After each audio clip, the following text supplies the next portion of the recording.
The chapel smelled of lilies and rain-wet wool. Folding chairs creaked as mourners shuffled in and out, murmuring condolences that blurred into the soft hum of the organ. My sister stood near the punch table, her hand grazing the pearl strand at her throat. My mother's pearls, the ones I had boxed for safekeeping 2 nights before the funeral. When she turned, the silver tag still clung to the clasp. My name, in my handwriting. For a second, no one breathed. My name is Clarissa. I'm 38 years old, and this is how I turned my sister's theft into her public unraveling. Before we continue, please subscribe to the channel and let us know where you're listening from in the comments. The first thing you should know about my mother's pearls is that they weren't expensive. Not really.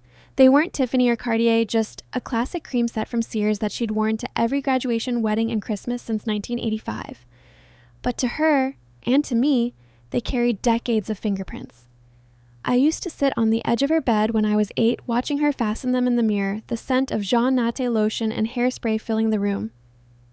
Simple things last longest, she'd say, if you take care of them. So when she died, I took care of them.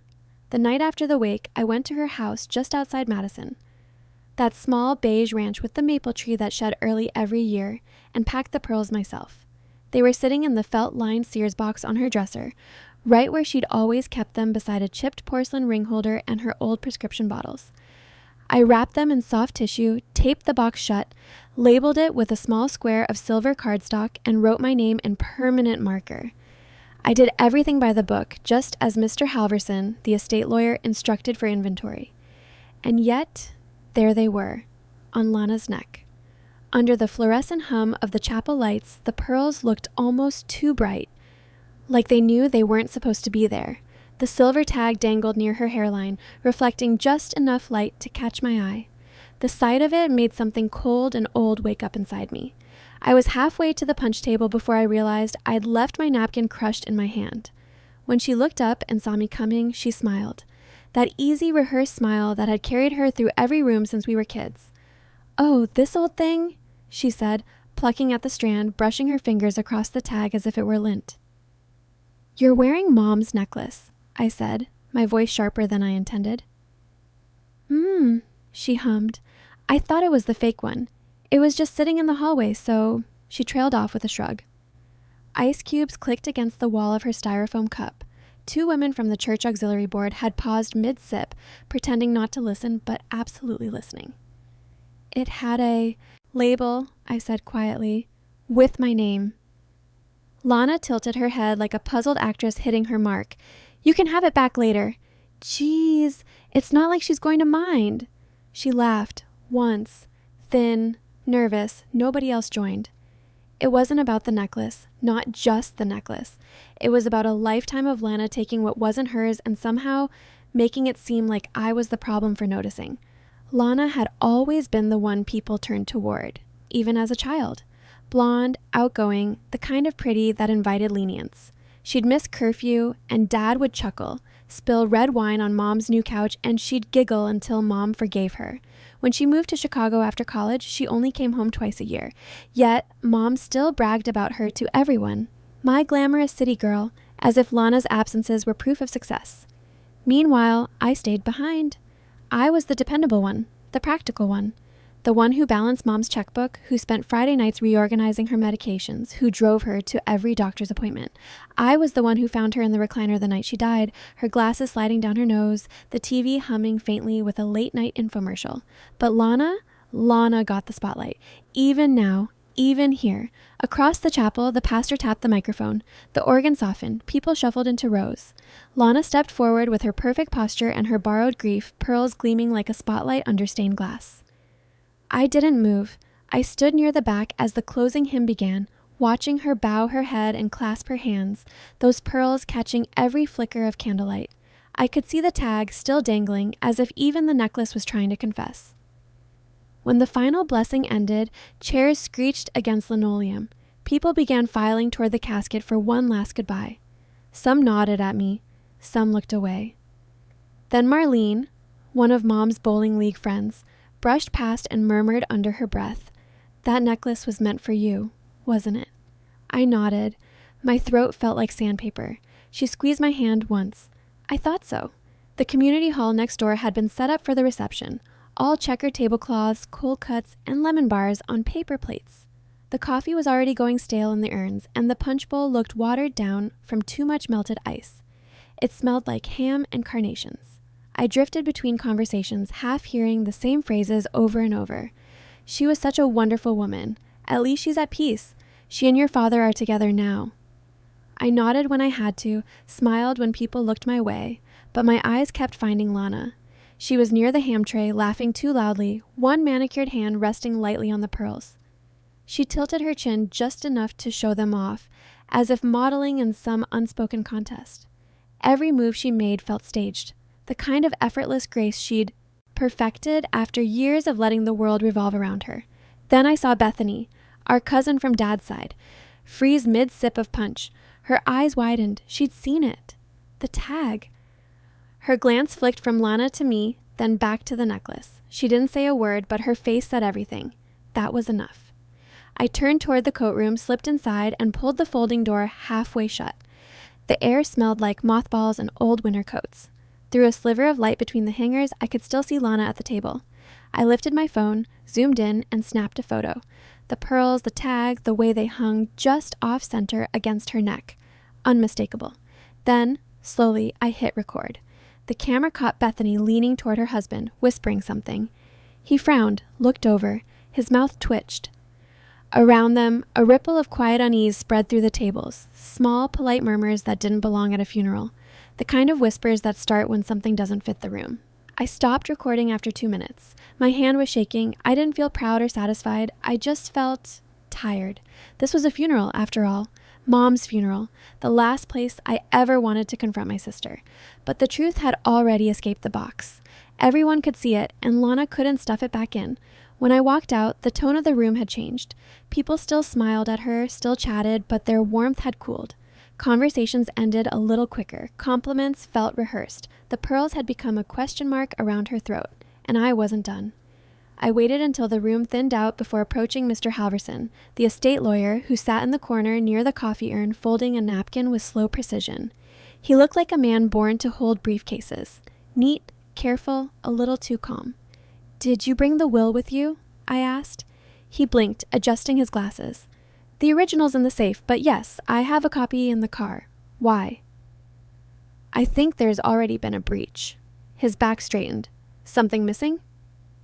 Instead of answering, I opened my camera roll and handed him my phone. He stared at the photo for a long time. His jaw flexed once, twice. "That tag wasn't supposed to be removed." "I know," I said. He tapped the screen. "Was this taken today?" 10 minutes ago." He exhaled slowly through his nose, the way lawyers do when they're about to think aloud. "We'll make a note of it at Tuesday's meeting." His eyes flicked toward Lana. She always did like the spotlight. I said nothing. The hall had mostly emptied now. Half-eaten casseroles, crumpled napkins, the last of the lemon bars going stale under cling wrap. The fluorescent lights buzzed overhead, echoing in the hollow quiet. I gathered my coat from the rack, grabbed Mom's umbrella from the stand, and paused at the doorway. Lana was still there, laughing with someone near the exit, her heels kicked off under the table, pearls shining beneath the artificial light. When she caught me looking, she waved, fingers brushing the necklace like punctuation. This time, I didn't wave back. Instead, I turned toward the glass doors and stepped into the drizzle. The air smelled of wet asphalt and spring thaw, the kind of chill that seeps through your sleeves. I stood there a moment, watching the rain streak across the hearse parked outside. The lilies on the casket spray had already begun to wilt, their white petals folding inward. I could almost hear Mom's voice again. Simple things last longest if you take care of them. Maybe so. But I'd learned something else that day. Some things only last when you're willing to fight for them, and I was just getting started. The next morning, the rain hadn't stopped. It came down in soft, endless sheets. Not dramatic, just steady, like a background hum you can't turn off. It streaked across my kitchen window in thin silver lines that looked like someone was scribbling over the view with a dull pencil. Madison's sky was the color of wet concrete, the kind that flattens everything it touches, even sound. The world felt muffled. Coffee dripped in the machine, slow, deliberate. I sat at the table with Mom's old mug between my palms, the one with the chipped handle and the faded "World's Best Mom" lettering. Her lipstick stain still faint on the rim, coral pink, the shade she always wore no matter how many years passed or trends changed. I'd barely slept. Every time I closed my eyes, I saw that silver tag catching the light, my name in thick black marker swaying against Lana's throat like a silent accusation. The image looped itself until it started to feel unreal, like a bad film stuck on replay. The furnace hummed through the floorboards, the refrigerator clicked at uneven intervals, and every little sound felt too loud inside that empty house. Without Mom's soft sleep snore coming from the next room, the quiet felt wrong. She used to deny she snored, even when I teased her about it. "That's the cat, not me," she'd say. But it wasn't. It was her. That gentle rhythm used to anchor the night. Now there was only the hum of the heater and the slow tick of the kitchen clock. I couldn't tell if I was grieving or plotting, probably both. By 9, I gave up pretending I was fine. I picked up my phone and called Mr. Halverson's office. The line clicked twice before his voice came through, calm and clipped as always. "Morning, Clarissa," he said. "You holding up?" "I'm trying," I replied, wrapping my hand tighter around the mug. "I'd like to confirm the list of items from the estate inventory. The jewelry set especially." I heard papers rustling, the faint sound of him adjusting his glasses, a habit he'd had since I was a kid. "I've got it right here," he said after a moment. 1 pearl necklace, 1 silver brooch, and a gold wedding band, all marked under your name for personal inheritance per your mother's written instruction. "And none of that should have been touched until the will reading Tuesday?" "That's correct," he said. His tone didn't change, but I could hear the slight lift of concern. "Then we've got a problem." There was silence, a pause long enough for me to hear the rain beating against my gutters. "Send me the photo again, will you?" I did. A small digital ping later, and it was on his end. He promised to handle it delicately, said he'd ask a few questions before Tuesday. I knew what that meant. Polite, legal phrasing for a storm waiting to start, but I wanted more than legal clarity. I wanted understanding. How did she get into that drawer? How did she know where the box was? Because I'd locked the house. I always locked the house. Lana had stayed over the night after the wake. I remembered that part too clearly. She'd offered to help me go through Mom's things, but all she did was scroll through her phone, complain about the smell of mothballs, and sigh dramatically whenever I asked her to hand me something. She spent most of the night talking about her train back to Chicago, her job, her friends, her plans. Now I wondered what she'd really been doing. Did she wait until I fell asleep, then sneak back into the guest room? Did she open the top drawer, lift the felt box, and grin at the label before peeling it open? I could almost see her in that moment. The smirk, the whisper to herself, "She won't even notice."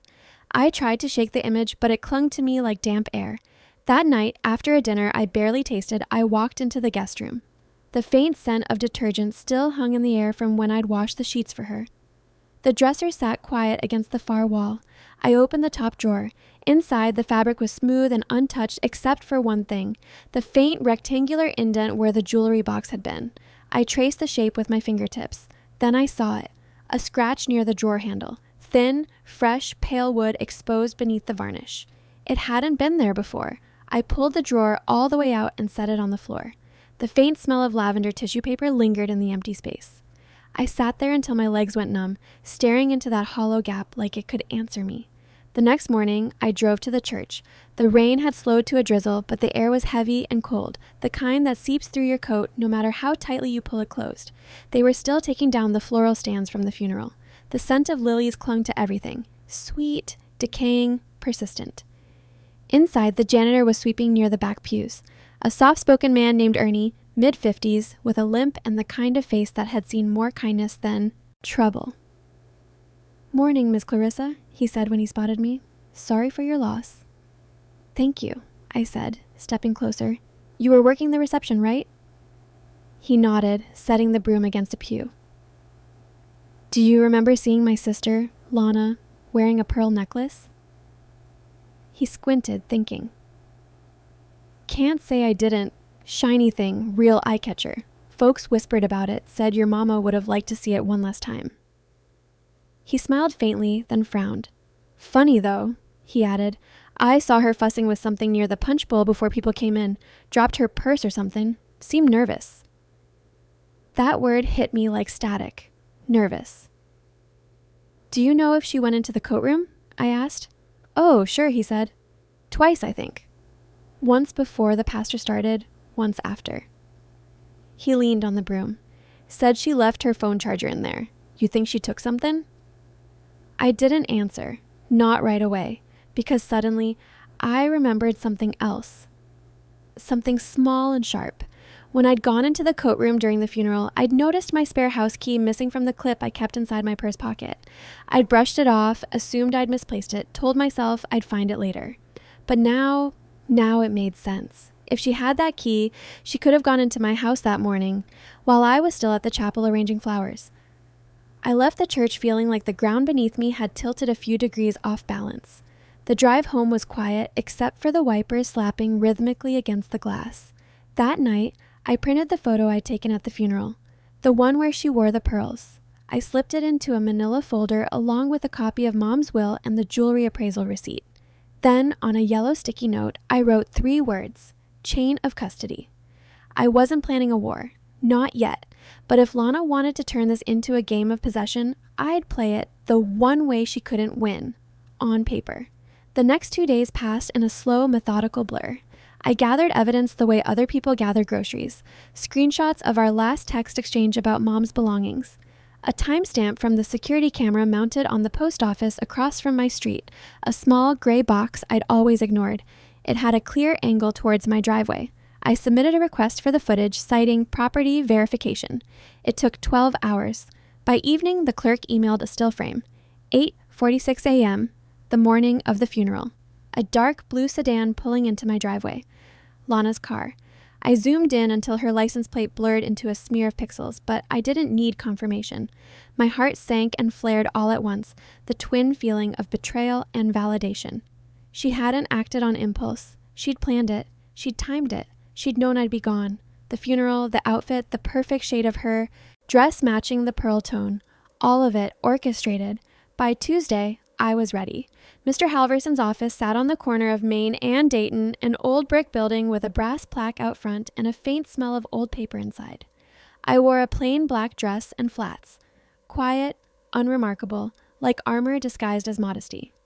Lana was already there, perched on a leather chair, flipping through a magazine like she was waiting for a manicure. When she looked up, her smile was light and cutting. "Morning?" she said. "You look tired." "You look comfortable." She shrugged. "Trying to be." Mr. Halverson cleared his throat. The air shifted. He began reading through the will with the slow precision of someone who's done this 1,000 times. The usual words, faithful, charitable, beloved, floated in the air like the hum of a machine. Then came the list of distributions. Furniture, heirlooms, savings bonds.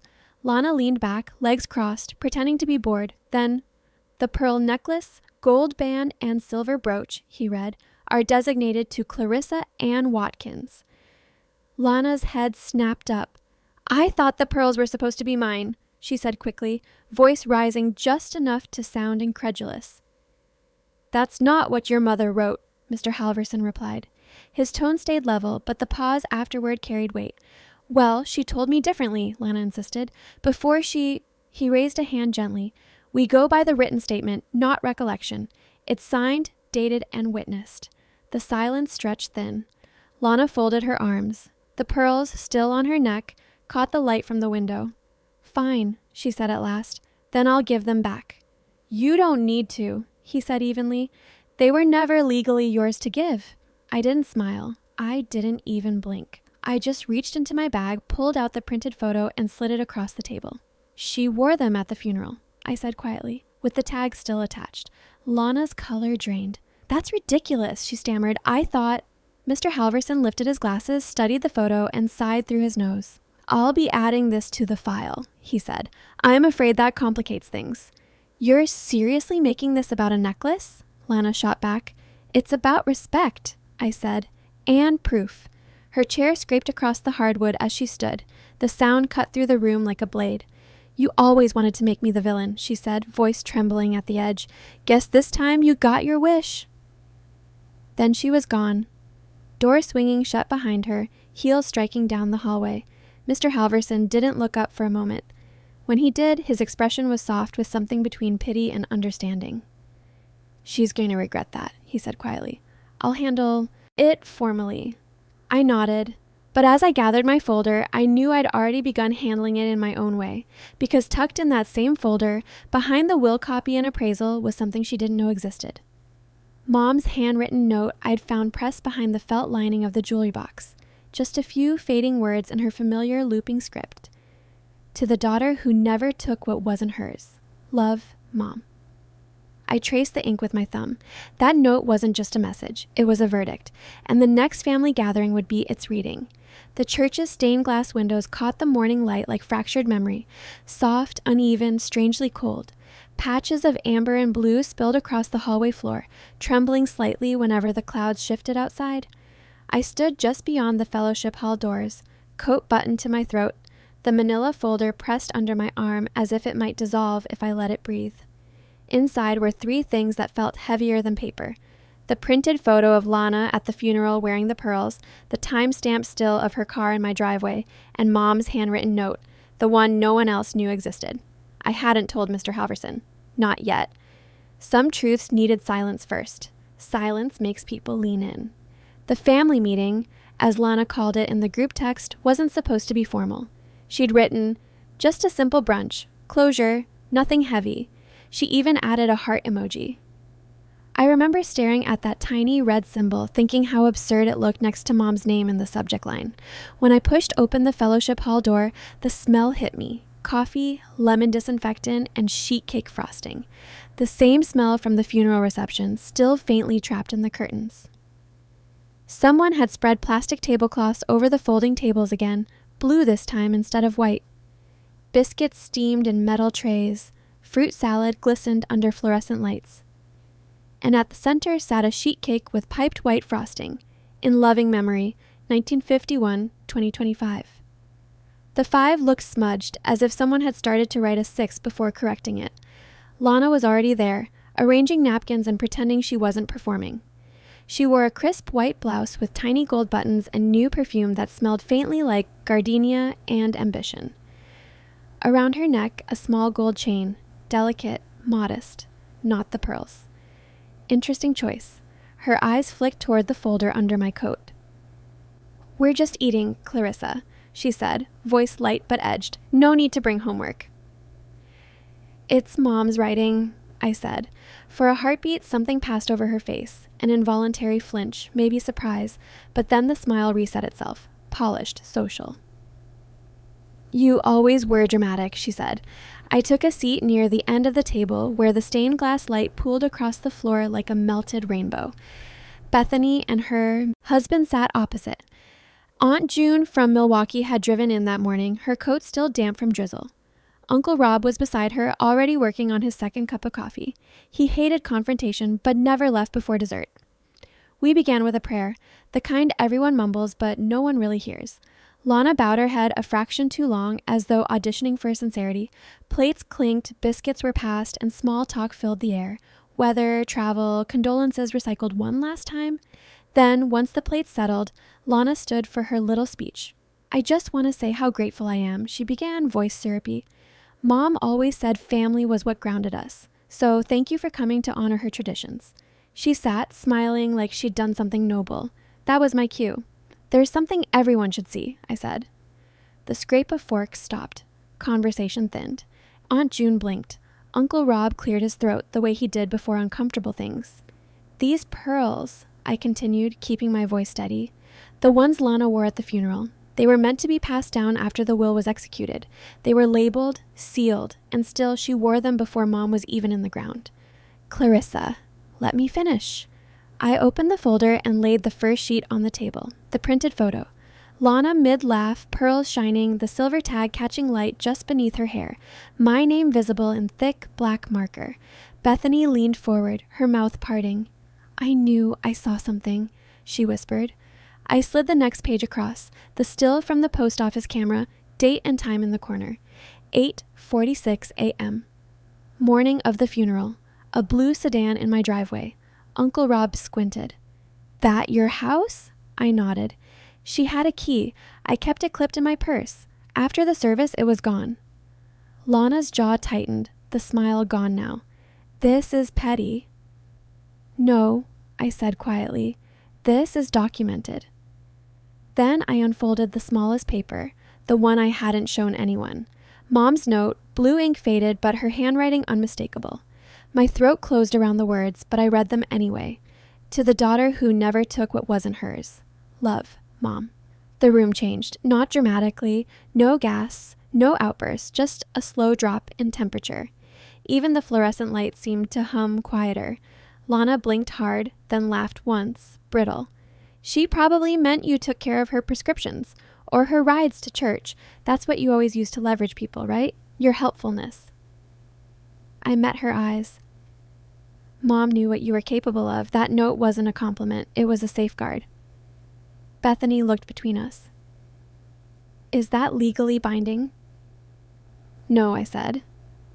But morally, everyone here just heard it. Silence again. The kind that stretches until someone snaps.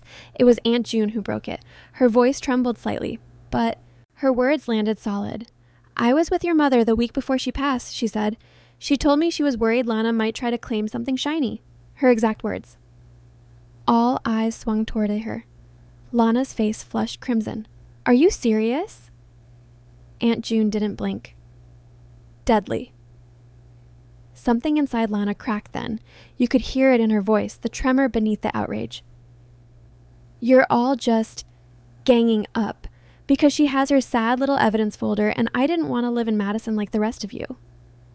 No one spoke. The only sound was the ticking of the wall clock above the piano. Lana shoved back her chair. The metal legs screeched against tile. Fine, she snapped. You want the pearls? Take them. You want the attention? Have it. Just don't pretend you're better than me because you stayed in a dying town with a dying woman. Her words hung there, raw and ugly. She grabbed her purse and stormed out. The door slammed so hard one of the stained glass panes rattled in its frame. For a long moment, nobody moved. Bethany exhaled first. Wow. Uncle Rob rubbed a hand down his face. Did she just say that out loud?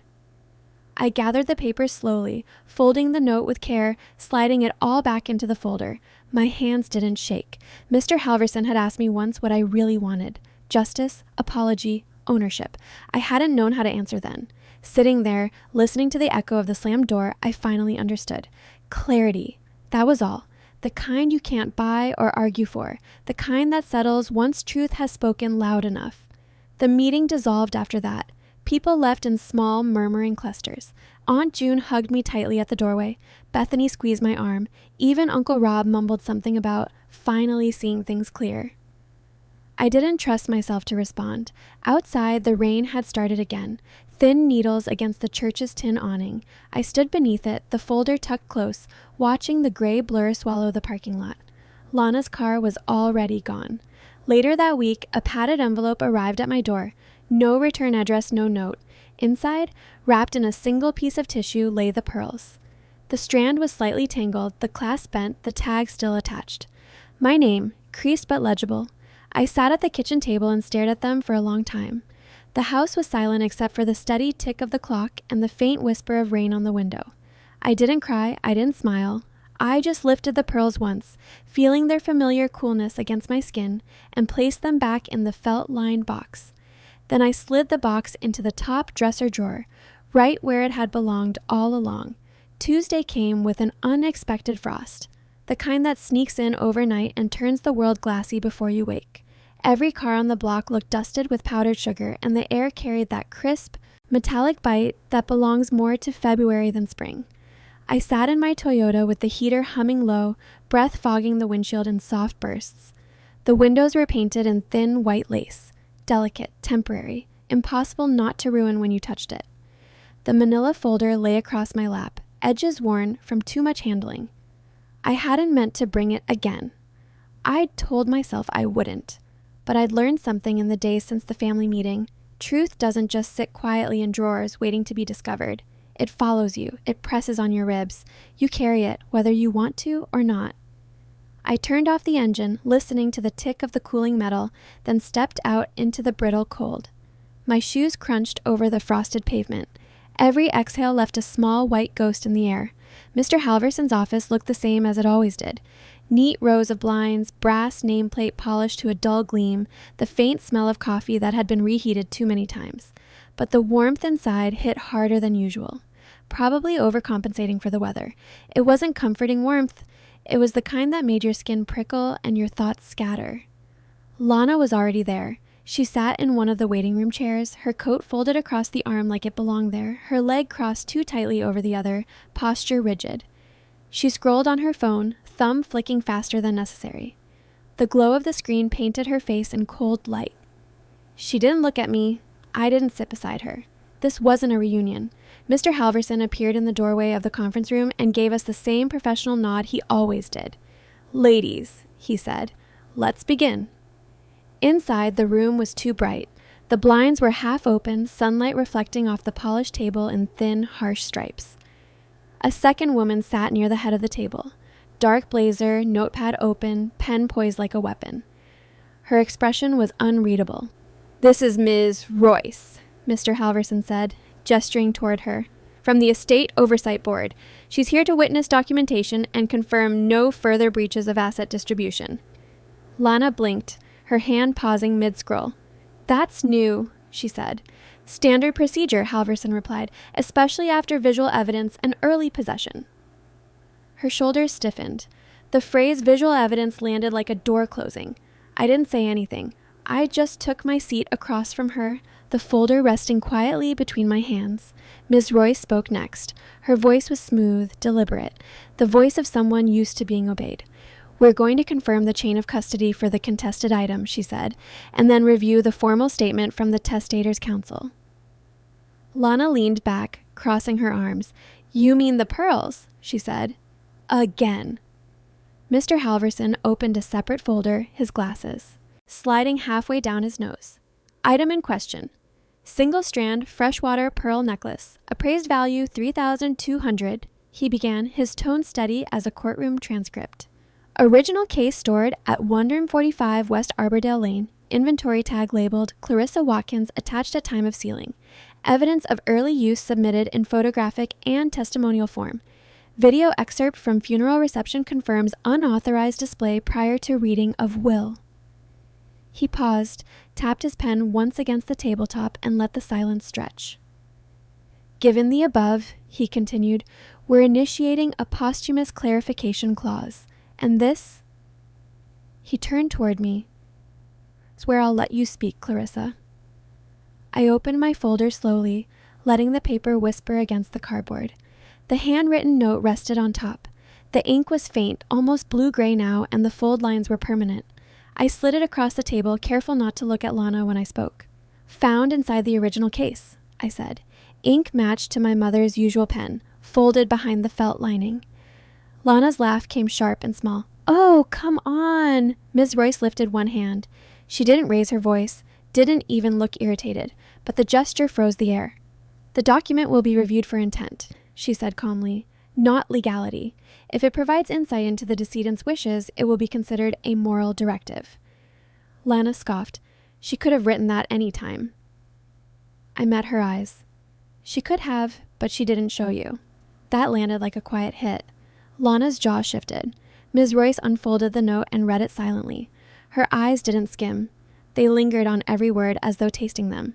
When she finally looked up, her expression softened slightly. "This reinforces the decedent's intent," she said, "especially when combined with the item label and corroborating statements from other family members." The tick of the heat vent filled the pause that followed. Lana's foot tapped under the table. "So what?" she said, voice brittle. "I give them back and everything's fine?" Mr. Halverson adjusted his glasses. "You already returned them," he said. I spoke quietly. "By mail.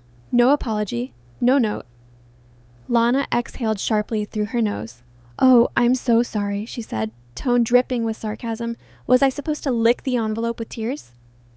Halverson didn't look up from his papers.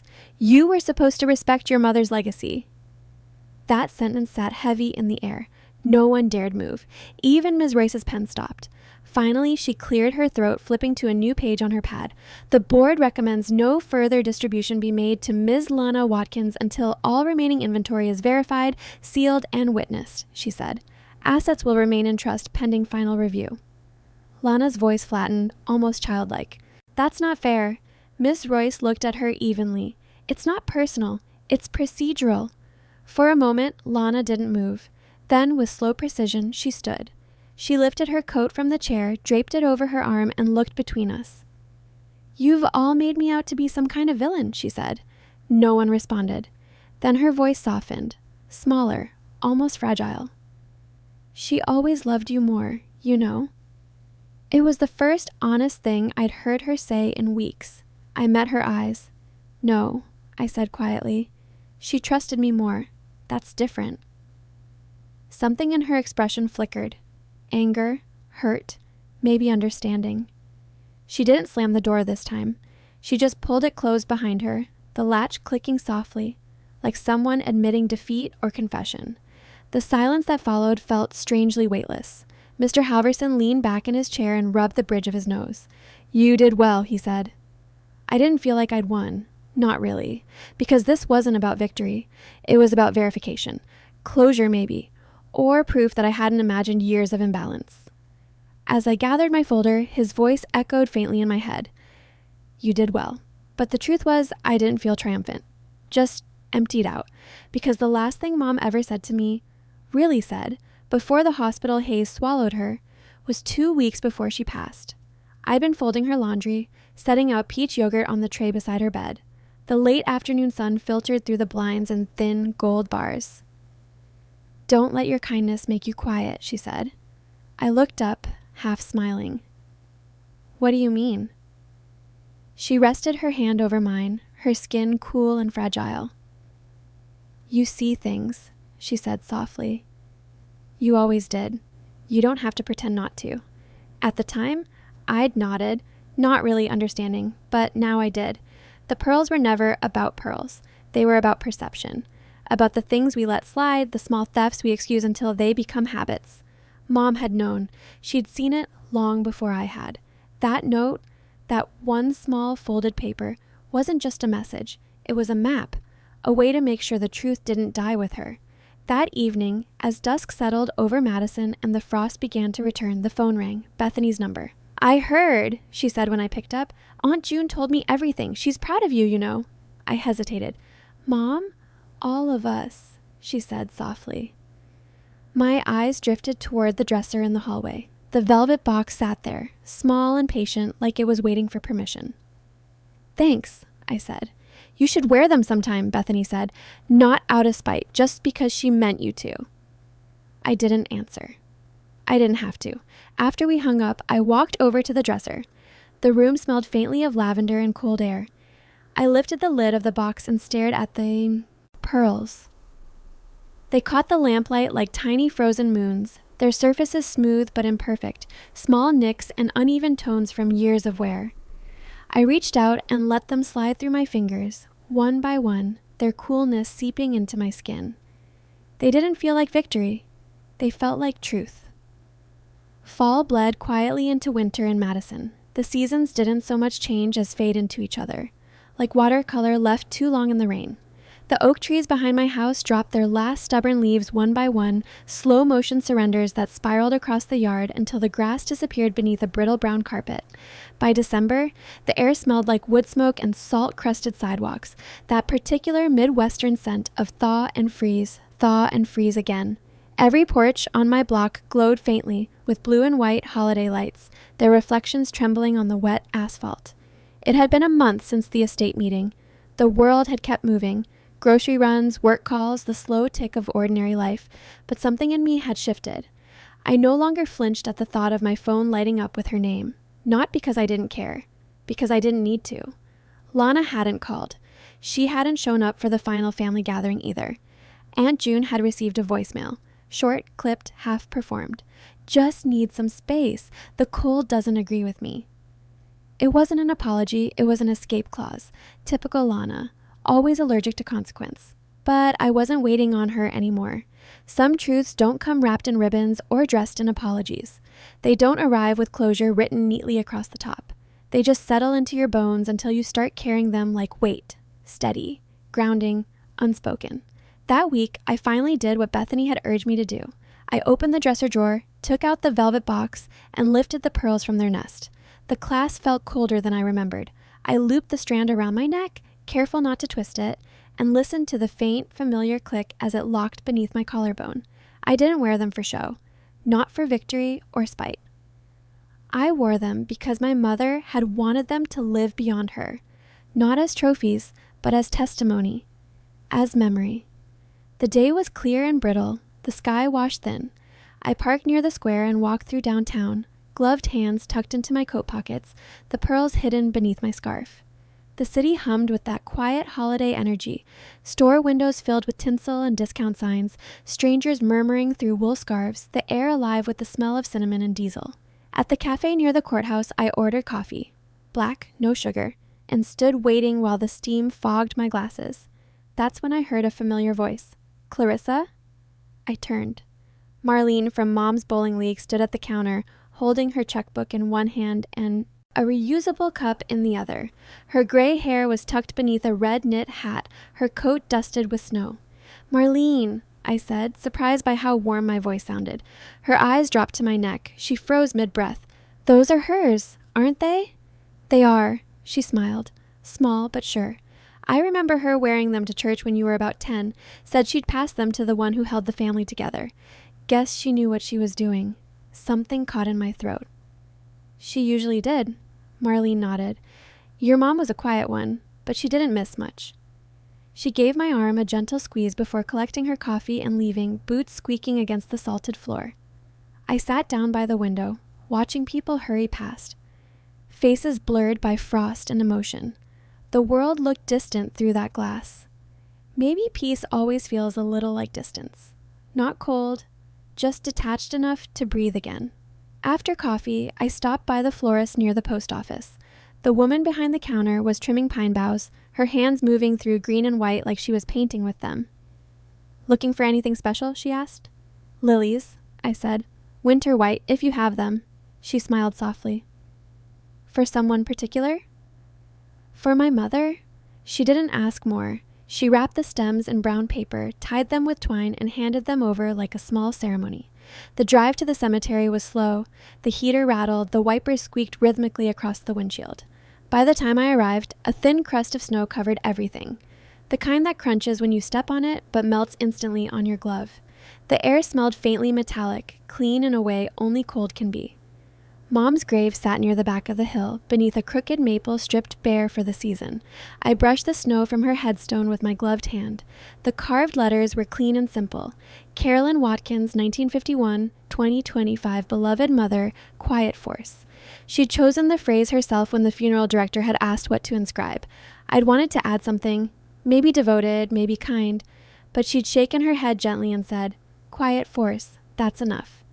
And it was. 'Cause that's what she was. A quiet force that saw everything, absorbed everything, said little, but guided much. I laid the lilies across the snow. Their white petals seemed almost luminescent against the cold earth. I didn't speak, didn't cry, just stood there, letting memory breathe.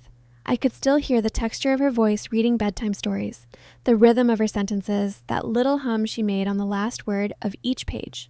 I could see her folding towels into perfect thirds, the corners meeting like choreography, smell the faint cinnamon of her evening tea. The past didn't feel far. It felt folded, tucked close, like something you could unfold if you were gentle enough. Then, as the wind shifted, I remembered something she'd said years ago. Offhand, almost joking. We were cleaning the kitchen after Thanksgiving, stacking dishes while Lana scrolled her phone at the table. "If they ever fight over my jewelry," she'd said, half laughing, "tell them the real gems were never in the box." Back then, I'd rolled my eyes and laughed. Now it landed like truth, the kind you only understand once the noise dies down. After a long while, I reached into my coat pocket and pulled out a small envelope. Inside was a tiny silver tag, one I'd had engraved just last week. The engraving caught the weak sunlight, gleaming faintly as I turned it over in my hand. Borrowed, not stolen. It wasn't for me, it was for her. For Lana. Not as a taunt. Not even as forgiveness, just a mirror, a way to say, I saw you. I understand more than you think. Later that afternoon, I stopped at the post office and slipped the envelope into a blue mail drop. No return address. No explanation. Just the tag wrapped in tissue, sealed inside a pale blue jewelry box identical to the one Mom had used for hers. I stood there for a moment after it clanked into the slot, watching my breath cloud the glass door, feeling that small, strange sense of release that comes when you stop needing to be right. Sometimes the best way to end a story isn't with confrontation or reconciliation. It's with silence. The kind that doesn't ask to be filled. The next morning, I woke to the world buried under fresh snow. The sidewalk outside was smooth, unbroken, untouched. It looked like possibility, the kind you don't announce, just step into carefully. The house was quiet, but not empty. I walked into the kitchen, the floorboards creaking softly beneath my socks. The air smelled faintly of coffee and clean linen. Morning light spilled across the counter, pale and forgiving. On the dresser in the hallway, the velvet box waited, the same one that had traveled through so much chaos and proof and grief. I opened it once more. The pearls rested inside, perfectly coiled, gleaming softly like something finally at peace. I touched the clasp, then closed the lid, pressing my palm against the top for a long second. And when I slid the drawer shut this time, I didn't feel anger or exhaustion. I felt quiet. Not the kind that comes from emptiness, the kind that comes from completion, a stillness that felt earned. If you were in my shoes, what would you have done? Let me know in the comments. And don't forget to subscribe for more stories like this.